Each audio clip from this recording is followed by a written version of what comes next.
Hello hi అందరికీ నమస్కారం. Welcome to my channel Satvik and Partha. Today recipe gongura pulao ఈజీగా తయారు చేసుకోవచ్చండి. ఫస్ట్ గోంగూర పచ్చిమిరపకాయలని కొంచెం సేపు ఉడకపెట్టుకోవాలి. తర్వాత ఆనియన్స్, టమాటాలు, క్యారెట్లు, బిర్యానీ మసాలా, కాజు అన్నీ వేసుకుని మంచిగా ఫ్రై అవనివ్వాలి. గీలో కానీ ఆయిల్లో కానీ వేసుకోవచ్చండి. ఇవి బాగా ఫ్రై అయిన తర్వాత కొంచెం అల్లం వెల్లుల్లిపాయ పేస్ట్ని కూడా వేసుకుని మంచిగా ఫ్రై చేసుకోవాలి. ఇవి ఫ్రై అయ్యాక గోంగూర పేస్ట్ని కూడా వేసుకుని ఫ్రై చేసుకోవాలండి. తరువాత మనం ముందుగా కడిగి పెట్టుకున్నటువంటి రైస్ని కూడా వేసుకుని కొంచెం సేపు ఫ్రై అవ్వనివ్వాలి. ఇలా ఫ్రై చేసుకోవడం వలన రైస్ పొడి పొడిగా ఉంటుందండి.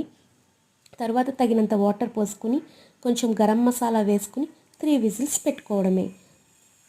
విజిల్ అంతా పోయే వరకు ఉంచుకున్న తరువాత వేడివేడిగా రైతాతో సర్వ్ చేసుకుంటే చాలా బాగుంటుంది. Thank you for watching.